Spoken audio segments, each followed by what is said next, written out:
ఆంధ్ర తెలంగాణలో తక్కువ ఫీజులతో high quality results ఇస్తున్న ఏకైక సంస్థ తిరుమల్ ఐఏఎస్ ఇన్స్టిట్యూట్. మతాలు వేరు, కులాలు వేరు, ప్రాంతాలు వేరు, భాషలు వేరు, కానీ మనుషులంతా ఒకటే. ఎవరు తక్కువ కాదు, ఎవరు ఎక్కువ కాదు, కానీ అంటరానితనం సమస్య సమాజాన్ని వేధిస్తోంది. స్వాతంత్ర్యం వచ్చి 75 ఏండ్లు గడిచినా దేశంలో దళితులపై దాడులు, చీత్కారాలు ఆగడం లేదు. తాజాగా తమిళనాడులోని శివగంగా జిల్లాలో ఓ అమానుష ఘటన చోటు చేసుకుంది.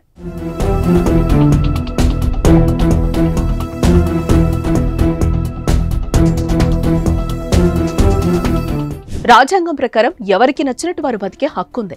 అగ్రవర్ణాలే బుల్లెట్ బళ్ళు నడపాలి, దళితులు నడపకూడదు అనే రూల్ ఎక్కడా లేదు. కానీ ఓ దళిత యువకుడు తనకిష్టమైన బుల్లెట్ బండి నడపడం అతడు చేసిన పాపమైంది. తమ ముందు బుల్లెట్ నడిపాడనే కారణంతో అతడి చేతులు నరికేశారు. అగ్రవర్ణానికి చెందిన ఓ 3 యువకులు. శివగంగ జిల్లా మేల్పెడు ఊరు గ్రామానికి చెందిన దళిత వర్గానికి చెందిన అయ్యాస్వామి శివగంగలోని ప్రభుత్వ కళాశాలలో డిగ్రీ 3వ సంవత్సరం చదువుతున్నాడు. ఇటీవల అతడు తనకిష్టమైన బుల్లెట్ బండి కొన్నాడు. రోజు దానిపై కాలేజీకి వెళ్తూ ఉండడం పట్ల గ్రామంలోని కొందరు అగ్రవర్ణాలకు నచ్చలేదు. ఓ దళితుడు తమ ముందు బుల్లెట్ బండి వేసుకుని వెళ్లడాన్ని జీర్ణించుకోలేకపోయారు.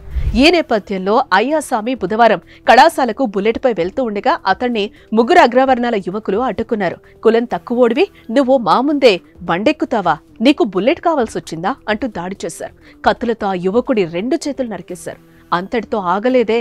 అయ్యాస్వామి కుటుంబ సభ్యుల ఆసుపత్రికి వెళ్లిన సమయంలో అతడి ఇంట్లోకెళ్లి వస్తువులను ధ్వంసం చేశారు.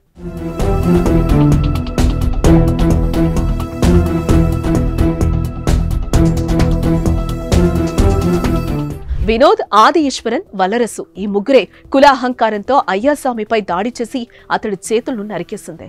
ఓర్వలేని తనంతో వీరు చేసిన పనికి జైలు పాలయ్యారు. వారిపై BNS లోని 294/B, 126, 118/1, 351/3 సహా పలు సెక్షన్ల కింద సిప్కాట్ పోలీసులు కేసు నమోదు చేసి దర్యాప్తు చేస్తున్నారు. మరోవైపు దాడిలో తీవ్రంగా గాయపడిన అయ్యాస్వామి ఆసుపత్రిలో చికిత్స అందించారు. దేశం శాస్త్ర సాంకేతిక రంగాల్లో మెరుపు వేగంతో దూసుకెళ్తున్నా ఇంకా సమాజంలో ఇలాంటి దాడులు జరగడం ఆందోళన కలిగించే విషయం.